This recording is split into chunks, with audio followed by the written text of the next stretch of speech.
On a un BTS au lycée, le BTS CRSA, conception et réalisation de systèmes automatiques. Dans le cadre de ce BTS, je m'occupe avec les enseignants du recrutement, de l'organisation des enseignements, des examens, et puis aussi de l'orientation post-BTS de certains étudiants qui poursuivent leurs études. On va en parler un petit peu.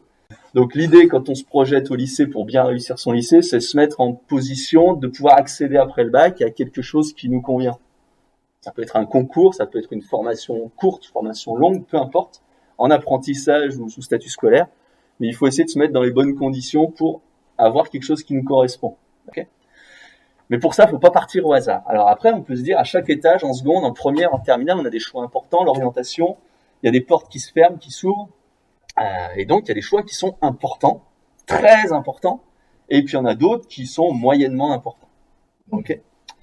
Et c'est pour ça que je vous parle de ça pour l'année prochaine, parce que vous avez un choix à faire en fin d'année.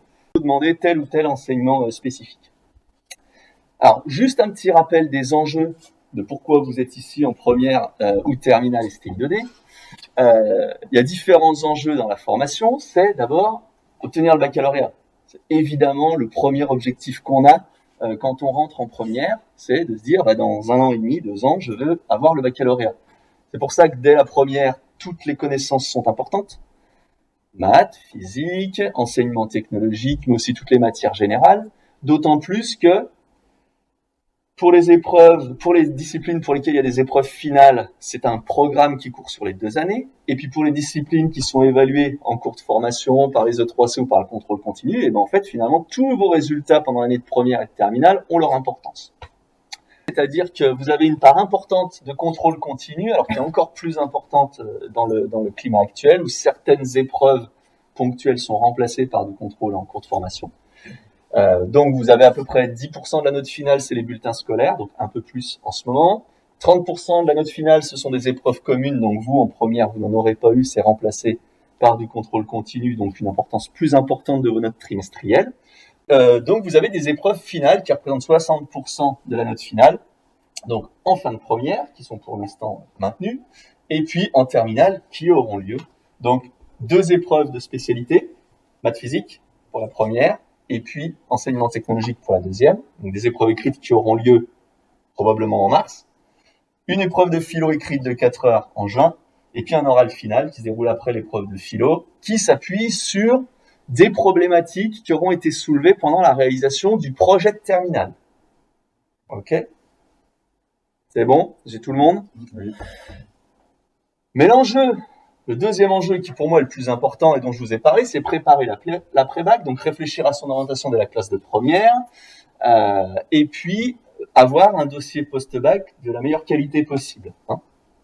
Parce que vos résultats scolaires du mois de septembre qui vient de s'écouler jusqu'au mois de juin de l'année prochaine auront leur importance.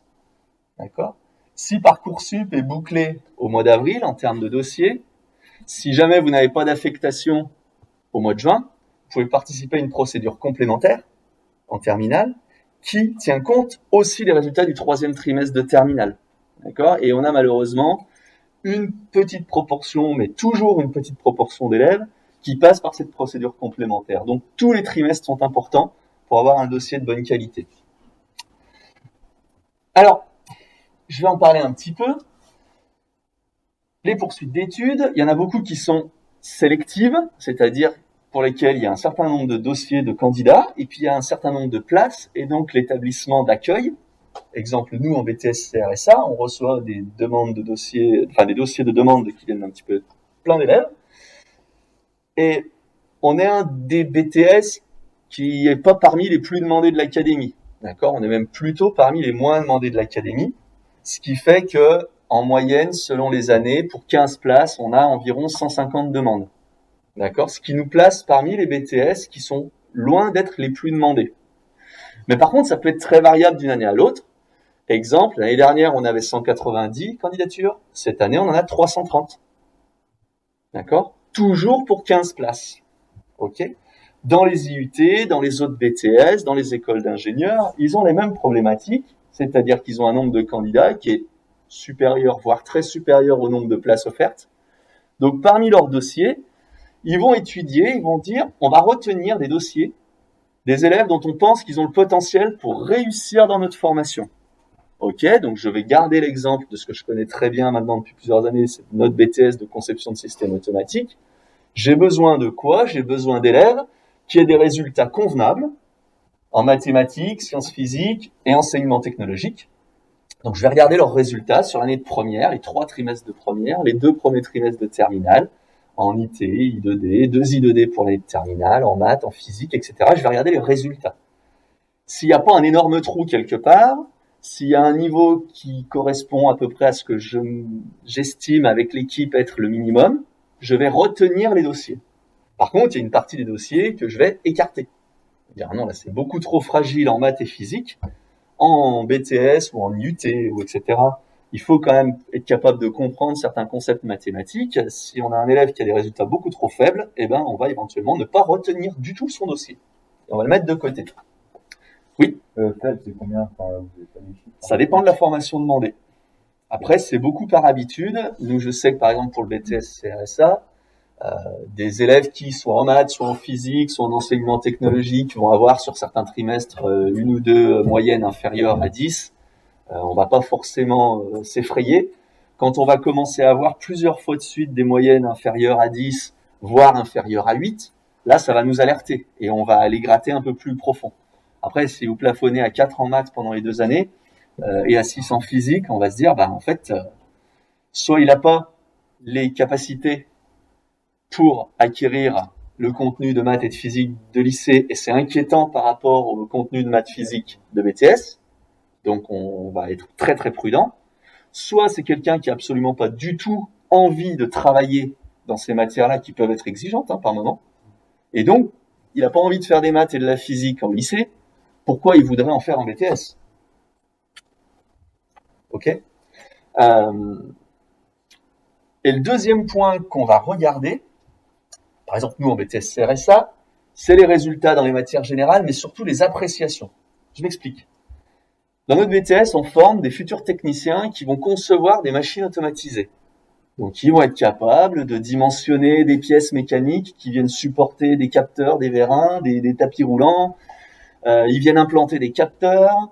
Ils savent quel type de signal est transporté par ce capteur, comment ils vont pouvoir récupérer ce signal dans un automate pour pouvoir faire réagir un programme.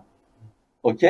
Donc là, vous comprenez de quoi je suis en train de parler. Je suis en train de vous parler de matière, d'énergie et d'information, évidemment.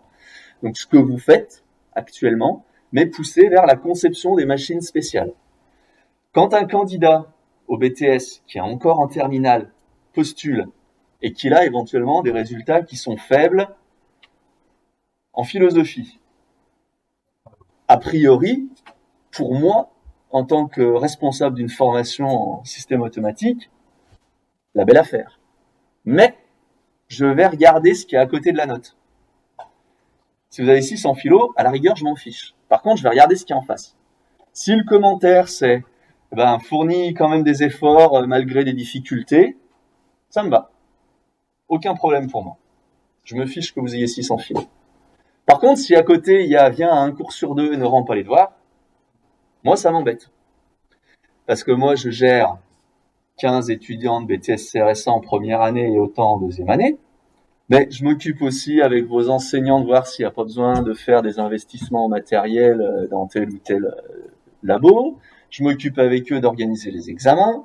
Je discute avec eux de comment on va organiser les cours qui vont se dérouler l'année prochaine. Donc j'ai un peu autre chose à faire que de m'occuper d'un étudiant de BTS première année qui me dirait « Moi, j'ai pas envie d'aller en anglais parce que j'ai jamais aimé ça et c'est pas demain que je vais recommencer, quoi. » Donc, moi, en tant que responsable d'une formation d'enseignement supérieur, j'ai pas envie de m'embêter avec un étudiant qui aurait ce profil-là. Donc, dans les dossiers scolaires, quand je vais voir une mauvaise note en matière générale, je vais juste regarder à côté le commentaire. Si le commentaire est convenable, je dis bon c'est bon, il m'embêtera pas, il ira en anglais quand il y aura anglais et puis il fera le boulot. Et puis s'il a des difficultés, on l'aidera, on l'accompagnera, on a des petites promos, tant mieux. D'accord? Par contre, je veux pas m'embêter avec quelqu'un qui vient pas en cours, qui rend pas les devoirs et qui agace les enseignants avec qui je travaille. Donc moi je travaille comme ça, mais je vous garantis que mes petits camarades qui sont dans d'autres BTS partout dans l'académie et dans des directeurs de département d'IUT, je vous assure qu'ils travaillent de la même façon que moi et vous seriez à leur place, vous feriez exactement pareil. C'est important ça parce qu'en fait, jusqu'à présent, dans votre cursus, ça fait une longue introduction, hein, mais dans votre cursus, vous avez toujours été orienté, d'accord? L'année prochaine, vous serez sélectionné. J'explique la différence. Vous êtes orienté par des personnes qui vous connaissent, bien ou mal, mais qui vous connaissent. C'est-à-dire qu'en fin de première, il y a certaines fins d'année où c'est l'établissement qui décide, qui a le dernier mot, ou bien la famille, pour faire simple, d'accord? En fin de troisième, en fin de seconde, c'est l'établissement qui décide, et si l'établissement n'est pas d'accord avec la famille, au bout du compte, il y a une commission d'appel. Dans cette commission d'appel siègent notamment des enseignants que vous avez eus, en fin de troisième, en fin de seconde, et des gens qui posent la décision, au bout du compte, c'est des gens qui vous connaissent. En fin de première ou en fin de quatrième, on est dans ce qu'on appelle un cycle. L'établissement ne peut pas vous imposer de redoubler, par exemple. Ok ? C'est la famille qui a le dernier mot. Ok ? Mais la famille, a priori, c'est des gens qui vous connaissent. Et bien, peut-être mal, peu importe, c'est pas là la question, mais c'est des gens qui vous connaissent. En fin de terminale, les gens qui vont classer votre dossier et qui vont soit le garder dans la pile, soit le mettre à la poubelle et le classer en tête de pile ou plutôt en fin de pile, c'est des gens qui ne vous connaissent pas, qui ne vous ont jamais vu. La seule chose qu'ils connaissent de vous, c'est vos bulletins, c'est votre dossier scolaire. Ils connaissent pas votre personnalité. Et puis, pour 15 places, ils ont 300 dossiers. Donc, il faut qu'ils aient devant eux des infos sur lesquelles ils peuvent juger le mieux possible pour la conduite de l'année à venir. D'accord ? Donc, c'est ça dont vous devez prendre conscience pour faire une bonne fin de première et puis faire une bonne terminale. Pas tant en termes de résultats, ça arrive d'avoir des matières qu'on aime moins bien, des matières dans lesquelles on a des difficultés. D'accord ? Par contre, c'est au niveau de l'attitude et des appréciations qui sont en face que là, ça va vraiment se décider. Il faut vraiment vous mettre à la place des gens qui vont examiner votre dossier pour vous dire, bah oui, si j'étais à leur place, bah évidemment, je ferais pareil. On est bien d'accord. Donc c'est ça qui est important. C'est ça qui est important parce que ce qui vous attend après le bac, bah c'est ça, c'est je choisis. Alors j'ai fait un zoom sur des choses qui vous concernent un peu plus. Je vais choisir, alors je vais peut-être passer un concours pour aller dans une formation qui n'est pas présente ici, ou je vais peut-être souhaiter rentrer dans une administration, un corps d'armée, la police, peu importe, j'en sais rien. Mais l'immense majorité d'entre vous va se projeter vers des poursuites d'études, alors qui peuvent être courtes comme un BTS en 2 ans, comme un DUT. Alors maintenant on s'inscrit dans une formation en 3 ans qui s'appelle un BUT, c'est un Bachelor universitaire de technologie, qui est harmonisé sur le niveau licence. Mais au bout de 2 ans, vous avez... si vous réussissez vos 2 premières années, vous obtenez le DUT, qui est le diplôme universitaire de technologie, donc une formation en 2 ans plus 1, on va dire. Le BTS, c'est une formation en 2 ans. On peut après compléter éventuellement par une année de licence pro. J'y reviendrai juste après. On peut aussi souhaiter rentrer dans une école d'ingénieur directement après le bac, si elle vous sélectionne, ou rentrer dans une classe prépa qui, après, sur concours ou dossier, permet d'intégrer des panels d'écoles d'ingénieurs. Oui. Est-ce qu'on peut passer du BTS à l'école d'ingénieur? J'en parle à des étudiants qui sont en BTS et qui se révèlent et qui peuvent le voir comme une possibilité de poursuite d'études post-BTS. J'en parle pas comme une alternative à prendre en compte à des élèves de première et terminale, parce que on va avoir 5 à 10% des étudiants en BTS qui vont être éligibles à des parcours de ce genre-là. Ouais, C'est tout petit. Donc viser aujourd'hui, j'aimerais bien, dans un coin de ma tête, si tout se passe bien, aller au niveau ingénieur. C'est un beau projet. Et si vous l'avez dans un coin de votre tête, il faut le nourrir, ce projet-là. C'est très bien, hein, d'accord ? Si vous avez ce projet-là dans un coin de votre tête, le passage en BTS n'est pas dans un premier temps une option que vous allez examiner en premier. Ce que vous allez devoir examiner en premier, c'est comme quand vous voulez atteindre une destination, vous allez déjà regarder en premier le trajet le plus court. Ou le plus rapide, s'il y a la nationale à côté de l'autoroute, vous allez voir celle qu'on paye pas, j'en sais rien. Mais vous allez déjà regarder la grosse départementale et l'autoroute avant de commencer à regarder les petits chemins. Et par exemple, si vous souhaitez arriver jusqu'au niveau ingénieur, par exemple, dans un coin de votre tête, il y a 3 grands parcours que vous pouvez imaginer. Il y a le parcours traditionnel qui est souvent vanté comme étant le meilleur, et ça se défend, qui est, après le bac, postulé dans une classe préparatoire. Il y en a qui sont réservés au STI 2D. C'est par exemple la prépa TSI du lycée Branly ou du lycée Mimar à Saint-Étienne. Cette classe prépa en 2 ans, elle vous permet d'avoir des bases théoriques importantes qui permettent de passer des concours d'entrée dans tout un panel d'écoles d'ingénieurs. Vous entrez donc après en 3e année, qui est en fait la première année de ce qu'on appelle le cycle ingénieur, qui dure 3 ans. 3 ans après une classe prépa. Ça, c'est la première voie d'accès. La deuxième voie d'accès, après le bac, c'est de postuler directement dans une école d'ingénieurs. Beaucoup d'écoles d'ingénieurs proposent d'accéder directement en première année au bachelier, dont les dossiers seront retenus, bien sûr. Auquel cas, les études, c'est 5 ans toujours. Et les 2 premières années au sein de l'école d'ingénieurs, on les appelle prépa intégrée, puisque ça revient à une classe prépa. Ce parcours-là, directement dans une école d'ingénieurs après le bac, est parfois vanté comme un peu moins difficile que prépa puis concours école d'ingénieurs, ce qui est un peu vrai, parce que l'école d'ingénieurs X va proposer un certain nombre de diplômes d'ingénieurs, mais pas tous. Par exemple, ça va être une école d'ingénieurs spécialisée plutôt dans l'aéronautique. Et il y a peut-être quelques portions de programmes qui seraient vues dans une classe prépa généraliste, dont eux ont moins besoin. Et donc, les 2 années de prépa intégrée peuvent être, à ce titre-là, paraître un peu moins compliquées et un peu moins théoriques. C'est déjà un petit peu orienté vers les diplômes d'ingénieur de cette école-là. L'ingénieur, c'est plus dans le général pour faire une école d'ingénieur quelconque. Alors que la classe prépa, elle va vous permettre de postuler au concours de toutes les écoles d'ingénieurs. Donc, elle est obligée d'être le plus généraliste possible. Donc, un peu plus théorique et paraissant plus compliqué peut-être pour certains étudiants. Le revers de la médaille, c'est à ce moment-là, vous allez vous dire, pourquoi m'embêter avec une classe prépa, autant aller directement en prépa intégrée dans une école d'ingénieur. Le revers de la médaille, c'est qu'à la fin des 2 années de prépa intégrée, si tout se passe bien et que vous intégrez le cycle ingénieur, vous intégrez le cycle ingénieur de l'une des formations proposées par cette école-là. Si pendant vos 2 années de prépa intégrée, vous dites, finalement, les diplômes proposés par cette école-là, il y en a peut-être qui me plairaient mieux dans une autre école, vous n'avez pas de possibilité, ou en tout cas, il y a peut-être des écoles qui ont des partenariats, mais a priori, vous n'avez pas de possibilité de switcher d'école à la fin de la 2e année. Ou en tout cas, c'est pas la voie la plus simple. D'accord? Et enfin, la 3e voie qui permet d'aller vers les écoles d'ingénieurs et qui est très utilisée dans le domaine technique, c'est de passer par un DUT.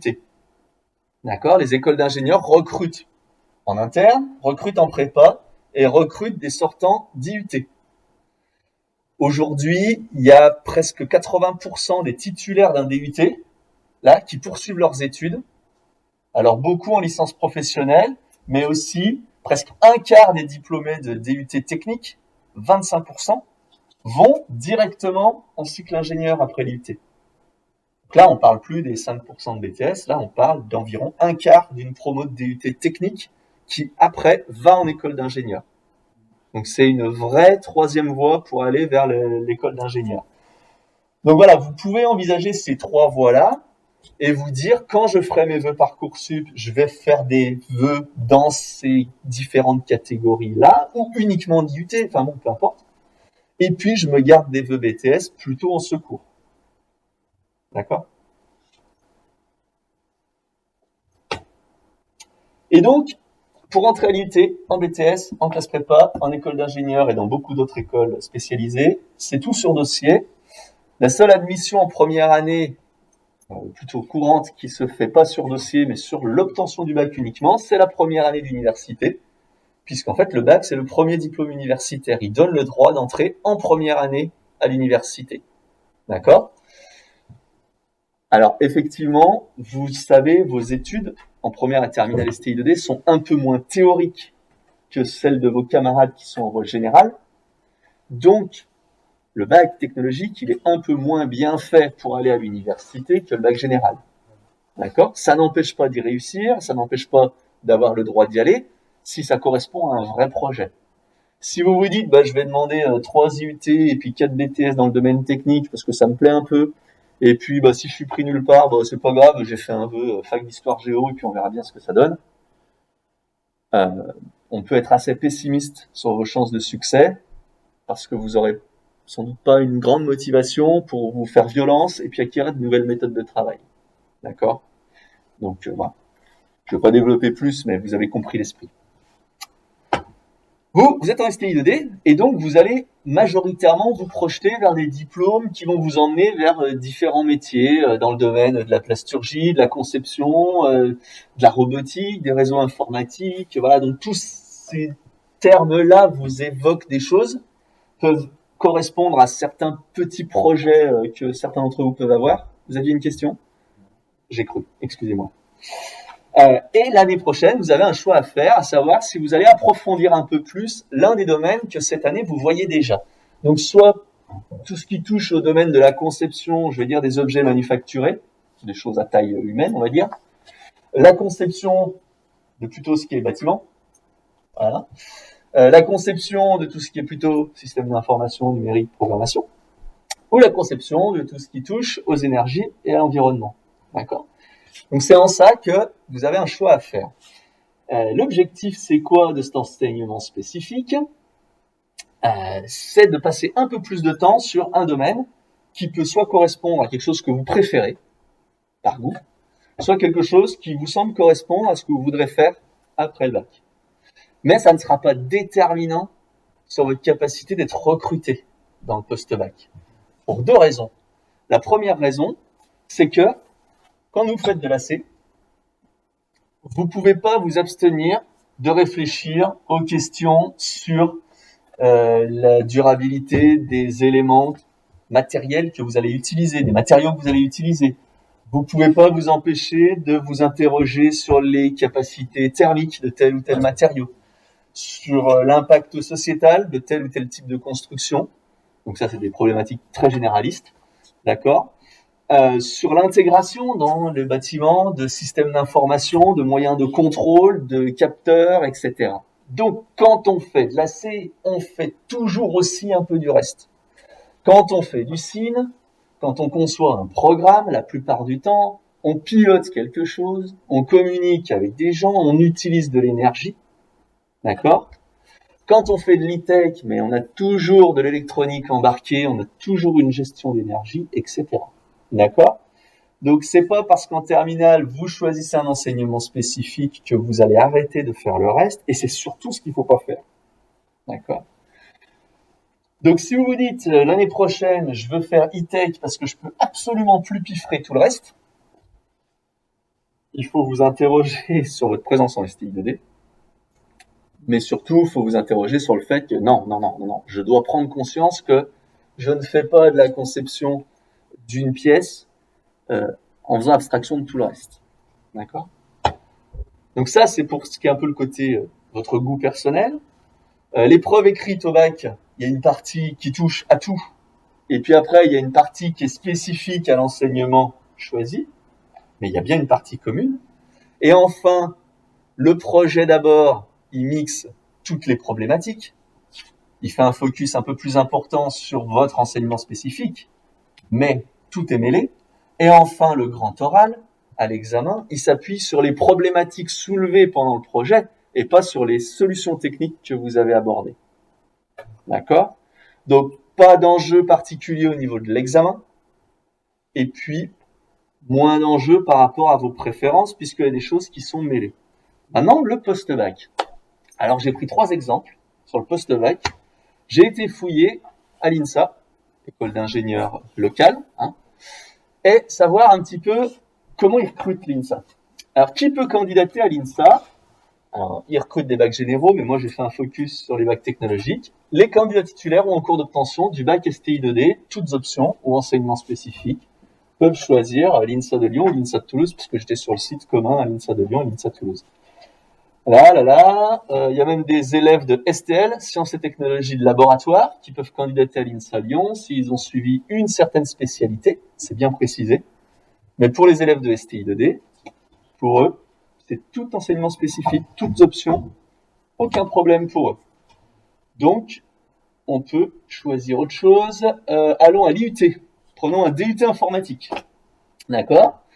Donc, l'objectif DUT informatique, blablabla, tac, public concerné. Les bacheliers issus de filières scientifiques et technologiques, bac série S, donc ça, il faudra qu'ils se mettent à jour, STI 2D, et ES spécialité maths, ils disent pas spécialité ou enseignement spécifique SIN. Non, ils s'en fichent. Ok. Tac, tac, tac. Ils prennent des étudiants en réorientation qui ont fait une première année de quelque chose et puis qui veulent se réorienter. Donc non, ils se fichent de l'enseignement spécifique. Et enfin, je me suis dit, je vais aller dans un truc un peu costaud, je vais aller à l'École nationale supérieure d'architecture de Lyon. Ah, voilà. Et j'ai été regarder leurs conditions d'admission. Alors, l'ENSAL accueille des étudiants au profil varié qui traitent plus de 2000 candidatures de bacheliers pour une capacité d'accueil de 115 étudiants. Tac, tac, tac. Alors, on va aller tout de suite aux critères généraux d'appréciation des dossiers, puisqu'ils l'affichent sur leur site. Les élèves de terminale générale, on s'en fiche. Les bacs techno, on va faire un zoom. Hop. Pour les bacs techno, on tient compte des notes obtenues aux épreuves anticipées de français. Messieurs, mettez-vous à bûcher vos textes. De la moyenne des notes obtenues en première et terminale en anglais. De la moyenne des notes en première et terminale en mathématiques. Et de la moyenne des notes de première et terminale des deux disciplines suivies en terminale en enseignement de spécialité, c'est-à-dire 2I2D, c'est le nom de la spécialité technique en terminale, indépendamment de l'enseignement spécifique qu'il y a à l'intérieur, et maths sciences. Et donc, nulle part, je vois marqué AC. Oui. Mais est-ce qu'il y a des... parce que quand on est en STD, il y a pas des séances de rattrapage par rapport à la théorique qui font les générales Dans le début de cycle à l'ENSAL, par exemple.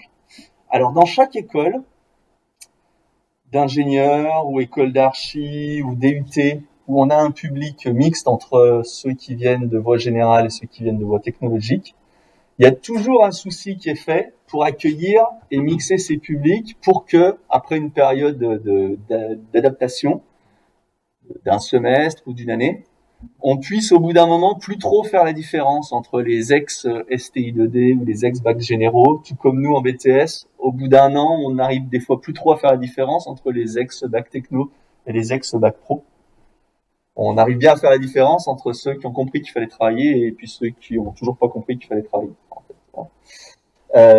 Ça s'accompagne d'aménagements. Alors je sais qu'à l'IUT, beaucoup d'IUT au premier semestre font des horaires différenciés selon l'origine des élèves. Par exemple, ceux qui viennent de STI2D peuvent avoir plus d'heures de maths que les élèves de voie générale, etc. D'accord. Nous en BTS, on le fait aussi. Des élèves qui viennent de bac pro ou qui viennent de bac techno avec certaines difficultés, ils prennent un programme de maths un peu particulier sur un semestre avant de se réunir avec tout le monde tout le temps. Voilà, donc il y a des aménagements comme ça qui sont prévus dans la plupart des écoles où on accueille ces publics mixés. Mais en tout cas, on voit bien que l'enseignement technologique suivant en terminale, c'est du 2I2D.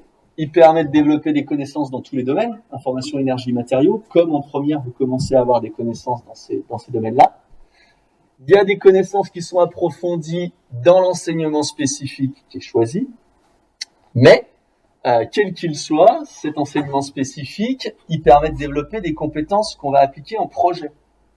D'accord ? Il permet de se focaliser sur un domaine technologique un peu plus restreint pour vous permettre de vraiment faire quelque chose en projet. Vous n'êtes pas ingénieur, vous êtes au lycée. D'accord ? Donc, vous ne pouvez pas concevoir de A à Z un système avec les problématiques des 4 domaines.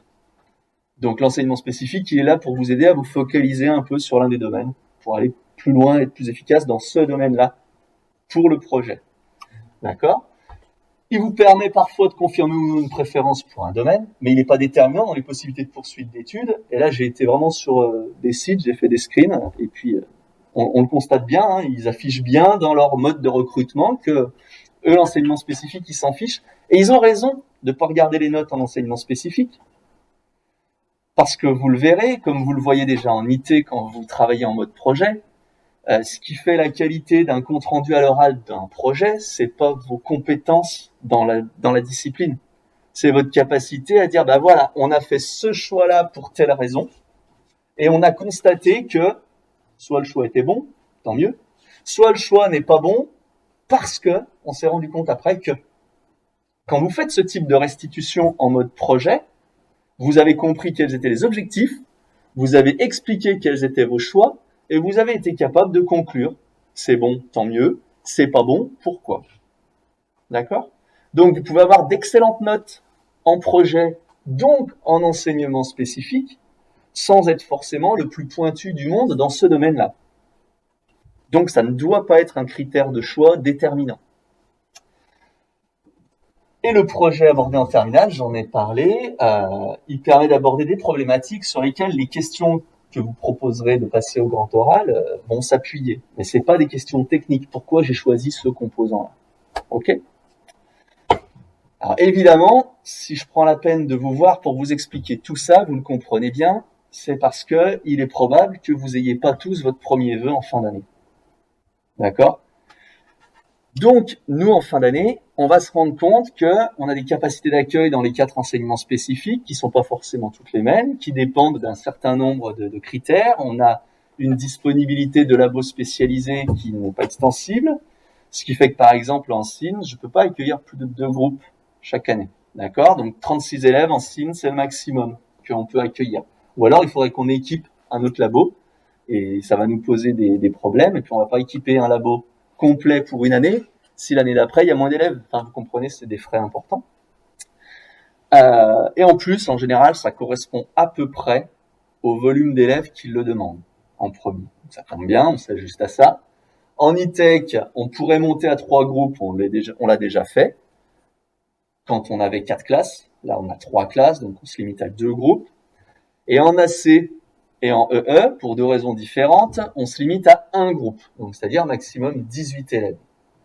Et on vous a demandé au 2e trimestre de faire état de vos préférences, pour nous, qu'on commence à savoir un petit peu où est-ce qu'on allait pouvoir en être. Et il se trouve que pour l'année prochaine, sur l'ensemble des 3 classes de première, il y a un peu plus de 30 élèves qui demanderaient en premier vœu AC. Et il y a 18 places. D'accord? Donc, l'année dernière, on avait déjà ce problème-là. Oui. Mais c'est 30 personnes qui peuvent aller en AC ou 30 personnes Qui le demandent. Qui le demandent en premier vœu. Et nous, on sait qu'on ne pourra pas en accueillir plus de 18. D'accord? C'est pour ça qu'on vous a déjà demandé de les classer les 4 par ordre de préférence et qu'on vous redemandera au 3e trimestre de confirmer cet ordre ou de le avoir fait évoluer si votre sentiment personnel a évolué uniquement. Pas en fonction de stratégie, parce que je vais vous expliquer qu'il n'y a pas de stratégie à avoir. Ok? Donc, l'année dernière, on a appliqué une méthode qu'on va réappliquer cette année puisqu'elle nous semble plutôt juste. D'accord? Et c'est pour ça que je vous l'explique avant qu'on l'applique. Hein? C'est-à-dire qu'on tient compte de 3 critères. C'est pour ça qu'il y a un petit point 1 et un petit point 2. D'accord? En fait, il y a un point 0 que je n'ai pas noté ici. Le premier critère qu'on prend en compte, c'est votre vœu 1. Si vos vœux 1, ils permettent de rentrer dans nos capacités d'accueil, les points 1 et 2, on s'en occupe plus, j'ai plus de problème, vous êtes tous contents. Par contre, si on se rend compte qu'on a toujours beaucoup plus de vœux 1 sur une ou 2 spé qu'on a de place, des enseignements spécifiques qu'on a de place, à ce moment-là, on va tenir compte de 2 critères. Les résultats scolaires et les appréciations. Tout comme seront tenus compte l'année de la terminale, vos résultats scolaires et les appréciations. Ok? Donc, les résultats scolaires, comment on va les évaluer? On va regarder vos moyennes trimestrielles, toutes matières confondues, sans coefficient, aux 3 trimestres de l'année de première. On tient compte des encouragements, compliments, félicitations qui ont pu être donnés lors des 3 conseils de classe, y compris le 3e. Donc voilà comment, en fin d'année, on va déterminer. Alors, vous aviez dit que s'il y a cette classe, par exemple, il y a 18 personnes qui veulent, enfin non, 32 ou 35 personnes qui veulent ici, ce qui est le maximum de la classe, et qu'une personne qui a un deuxième aussi, mais qui était classé avant et qui ne pouvait pas être mis sur son premier vœu. Et qui est dans le top du classement, enfin, dans le plus haut que le dernier de SIN. Est-ce qu'il aura le vœu avant celui qui a mis le premier vœu? Oui. Ouais. C'est-à-dire que vous comprenez bien que là, on va générer un classement avec tous les élèves, les 3 classes, mélangées, puisque c'est la promo de STI2D. Et effectivement, je vais arriver à un moment donné, peut-être sur le 19e élève qui fait vœu 1 AC. Donc je vais examiner son vœu 2. Son vœu 2, ça peut être SIN. Et il peut être le 35e élève en SIN. D'accord? Après, je vais arriver sur un autre élève qui fait vœu 1 sin. Je le mets, c'est le 36e élève de sin. Et après, je peux tomber sur un élève qui fait encore premier vœu sin. Sauf que le groupe sin, à ce moment-là, est complet. Donc, j'examine le deuxième vœu de cet élève. Si son deuxième vœu, c'est AC, AC est complet aussi, déjà. Donc, j'examinerai son troisième vœu, qui sera EE ou ITEC, par exemple. Là, il y a toutes les chances que, à ce moment-là, il laisse sa place. C'est pour ça, d'ailleurs, qu'on s'est retrouvé avec quelques élèves sur leur vœu 3. Ça pouvait être des élèves qui avaient en vœu 1 et 2 les deux spécialités, les deux enseignements spécifiques qui étaient le plus demandés. Il y a autre chose que je vous ai pas dit, mais je vais répondre à votre question avant. Mais donc, c'est pas le 1 qui est prioritaire. C'est par rapport à le premier arrivé, c'est lui qui. Si, c'est bien le vœu 1 qui est toujours regardé en premier. Mais si ce vœu 1, quand je l'examine, il est déjà plein parce que les élèves mieux classés suffisaient à remplir ce vœu 1, à ce moment-là seulement je regarde le vœu 2. Donc il n'y a pas de stratégie, ce que je voulais vous dire. C'est-à-dire que si votre vœu 1, ça reste assez, même si vous vous dites « Ah mince, mon dossier il est faible », il n'y a pas de stratégie à avoir, je vais plutôt demander ça en vœu 1 pour l'avoir. Non. C'est vous mettez bien votre ordre de préférence personnelle. D'accord? Parce qu'on va bien examiner en premier votre vœu 1. Ok? Donc pas de stratégie, il n'y a pas besoin. Et dans Parcoursup, c'est exactement pareil. Il n'y a pas de stratégie à avoir dans Parcoursup puisque les établissements qui vous recruteront ne connaissent pas vos autres vœux, ne connaissent pas votre classement dans les autres vœux et n'ont même pas le droit de vous le demander. D'accord? Vos autres vœux, ils n'ont pas le droit de vous le demander. C'est dans la charte. Donc vous êtes libre de vos vœux dans Parcoursup. Vous êtes libre de votre ordre de préférence en fin d'année. Alors je précise, il y a des choses qui sont évidentes entre certains enseignements spécifiques que vous connaissez déjà. Je vais prendre, parce que je sais que c'est là-dessus qu'il y a le plus de pression, quelqu'un qui a envie de faire de l'AC, parce qu'il a envie d'approfondir un peu ses connaissances dans ce domaine-là. C'est parce que ce domaine-là lui plaît beaucoup, mais après, il a des préférences. C'est-à-dire, est-ce qu'il veut aller dans ce domaine-là parce que ce qui lui plaît en AC, c'est vraiment la conception des volumes, des bâtiments, des matériaux, etc. Si c'est le cas, il est probable que ce qu'il voit par ailleurs dans la conception des produits lui plaise aussi. Parce que là aussi, il y a une recherche de forme, de matériaux, il y a du calcul mécanique, de résistance, etc. Donc si ce qui l'attire beaucoup dans AC, c'est ce côté-là de conception, à ce moment-là, il est probable qu'un vœu 2 ITEC soit plutôt convenable. Si le vœu AC, c'est pour vraiment se projeter dans le domaine de la conception des bâtiments, de leur agencement, de leur côté, leur qualité architecturale, de leur qualité thermique, etc. À ce moment-là, un vœu de EE est sans doute très pertinent. Parce qu'il y a une chose que je vous ai pas dit, c'est comment on constitue les classes de terminale. Dans les classes de terminale, on met pas une classe d'ITEC, une classe de C, une classe de EE, une classe d'AC. Déjà, ça marche pas parce que vous n'avez que 3 classes. D'accord? On fait des classes mixtes avec un groupe d'un enseignement spécifique et un groupe d'un autre enseignement spécifique qu'on met dans une même classe. Ça permet aux deux groupes d'être en enseignement spécifique en même temps dans deux labos différents. Ça, c'est le premier point positif. Le deuxième point positif, c'est que ça permet de prévoir des projets en terminale où justement cet intérêt des enseignements spécifiques qui se complètent, il est présent. Et nous, ce qu'on trouve qui fonctionne pas trop mal jusqu'à présent et qu'on va reconduire l'année prochaine, c'est que par rapport aux effectifs et aux typologies des enseignements spécifiques, on fait 2 classes de terminale ITEC-SIN et on fait une classe de terminale ACEE. Ça tombe bien parce que le plateau SIN et le plateau ITEC sont à côté et le plateau AC et le plateau EE, ils sont sur un même plateau en G, là-bas. Ça permet aussi de faire des projets communs EE-AC. Parce que, évidemment, les problématiques thermiques et autres, quand on fait de l'AC, elles sont toujours importantes. Et il y a certains points de programme spécifiques à chacun de ces deux enseignements-là, qui sont présents dans ces deux enseignements-là et pas dans les deux autres. D'accord? Donc, on trouve plutôt cohérent de faire une classe EEAC. Donc ça peut rentrer dans votre réflexion par rapport au vœu 2, si votre vœu 1 est AC, par exemple. Ou si votre vœu 1 est EE, ça peut rentrer dans votre réflexion aussi pour votre vœu 2. Ok?